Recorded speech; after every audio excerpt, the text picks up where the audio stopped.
Good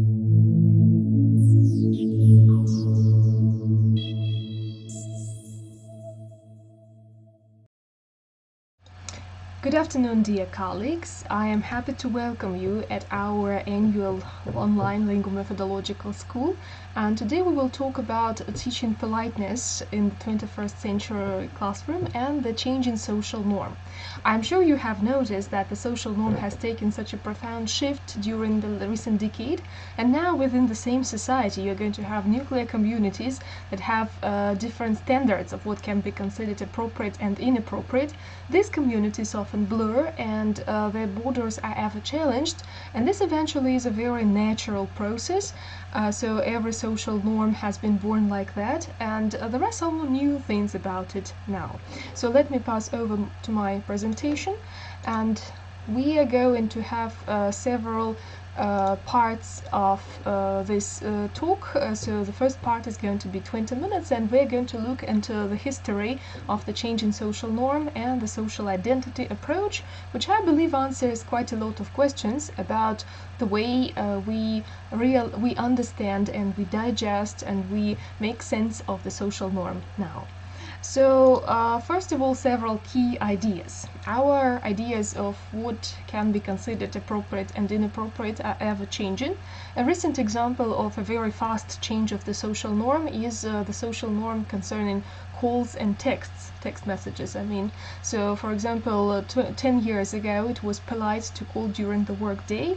Now it is impolite to call during the work day unless you have made an arrangement via email or on some text messenger, and then if you together agreed that this is going to be the designated time for your communication via telephone, then it is polite to call. Otherwise it is impolite to call. So like other social norms, this one has been taken as the social norm by a small group first, and then it spread to other social groups.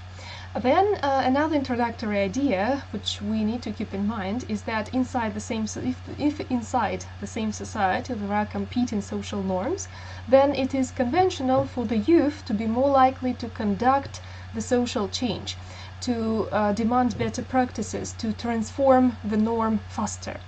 At the same time, education systems are generally comprised of individuals who are older, more experienced, have completed their education, and their social norm is usually a little bit more conservative or a little bit late for the change. And then it is very conventional for education systems to be more resistant to social change. Of course, there might be exceptions. There may be the situation when you as a teacher are a very progressive person who changes the social norm fast, and at the same time you might have students who are very conservative, they come from traditional conservative families, and then they're going to resist the change of the social norm. But normally this is not the case. Normally the teachers are much more conservative than the students in the same classroom. Then there have been several new things about changing social norms in the 21st century. The first explicit change is that the social norm development is now much accelerated. It is accelerated by easier cooperation inside interest groups. I mean mostly, well, the internet, right? Because previously individuals were locked in individual communities and local communities, which were real, virtual, right? And then taking a solidary action together was costly, was expensive. Now signing a petition, demanding a new law, condemning a policy, starting a campaign, boycotting some practice are much easier and cheaper in their organization, because individuals do not need to meet in person. They don't even need to be located in the same space. They can come from different cities or different countries even, and then social organization has become less costly, and this is a positive process. And also it means that this accelerated cooperation will lead to the result that in the same society there will be a lot of social norms interacting together. The second new thing about changing social norms now is that more social groups have access to promoting their social norms, and one example here is that Me Too campaign, which has taken place recently, and it is you probably have seen a lot of older gentlemen who would call that the new ethic, which is not a scientific term. We don't use it in social philosophy. It is actually not a new social standard. It is a long-standing norm in women's communities, middle-class women, urban population, and more economically successful countries. So these groups of women in more economically developed countries have had a long-standing norm where harassment, and sexual harassment specifically, has always been bad. Well, not always, but for a long historic time. And now this long-standing norm is getting more attention and has become the dominant norm, right? So it's not anything new, it's the new group in power, right? So it means that the competition between social norms of several social groups has led to the idea that the norms of the social group of women in urban populations in more economically successful countries has started to dictate their own norm, and the group which has previously had monopoly on dictating the social norm now has to adhere to the new social norm dictated by a different group, right? Then the third new thing about changing social norms in the 21st century is that now competing ideas grow transnational. At the same moment, with more globalization, you have economically successful societies that broadcast, for example, transparency, political transparency, open-mindedness, well, I don't know, attention to mental health, and generally behavior associated with more expensive practices. At the same time, less economically successful societies, less modernized societies, maybe more traditional societies, they have new instruments to broadcast more traditional conservative and religious norms, and they do it with just as much success. And inside the borders of the same country, you're going to have the traditional norm of this country, then traditional norm invading from other places, from more conservative places, and a new norm from more economically successful societies, which is easily embraced by younger population, right? And this can lead to quite a lot of conflict, of course, but also the diversity might lead to more successful scenarios of behavior. And I am very disinclined to say that this is something bad or good, because it is interesting. Scientifically, it's something which has never happened before, and we probably are going to see some very very interesting results in the nearest future. What is important for us to know from the social philosophy, or remember for some people, is that the 70s and the 80s have seen a revolution in the social sciences, which was started by two people. So the first person here, you can see his picture in the slide, it's Henry Teifel, a Polish social psychologist. So he did pioneering research into the cognitive aspects of prejudice, like why we believe that our group is better than the others, why we promote violent behavior to not normative members of our group. And then he formulated the social identity theory. His student, John Turner, who worked with him and then later formulated a theory developed on the basis of that social identity theory, he formulated the self-categorization theory. And then these two theories, they revolutionized the social sciences world in the 70s and then later in the 80s. And now, 50 years later, these theories have finally reached the mass culture, and there are implications in the mass culture which are circles on the water from that stone dropped into the lake of public consciousness 50 or 40 years ago. So what we are going to try to remember about the social identity theory, the first theory by Henry Teifel. So the social identity theory is the theory that says that there are social identities. like professional identities. I'm a teacher, I'm a student, I'm a person who studies foreign languages, I'm an activist, I'm a responsible person. So these social identities are the portion of an individual self-concept derived from perceived membership in a relevant social group. So, for example, if you are in the career of teaching and then you walk in the street and then you see that there are some unknown to you children fighting in the street, your rational behavior will tell you, your rational logical thoughts will tell you that you should pass by and not interfere into the fight because it is costly. You might get into a problem, or you might get legal problems with touching children who you don't know. And at the same time, your teaching identity will tell you that these are younger individuals that need protection, and you are the person who takes their responsibility easily, and then as a result you are going to interfere into that fight. And what is funniest, the funniest aspect of that is that if you pass by, you're going to feel very unhappy, and if you interfere into the fight, your identity will give you some cookie points, so you are going to confirm your identity, and confirming an identity is a very pleasing experience, right? So individuals strive to achieve or to maintain positive social identity. We want to belong to groups that have a high status. We want to have a high status inside the group. We want our power to be legitimate and the power of other people over us to be legitimate as well, right? And we also want some stability in the social relationships. So our social identities dictate our behavior, sometimes indirectly and sometimes directly. And this was new in the 70s and in the 80s, right? So now you understand the decisions people make not as only rational decisions, but only as decisions which are dictated by patterns, how you have got used to seeing yourself in terms of group membership.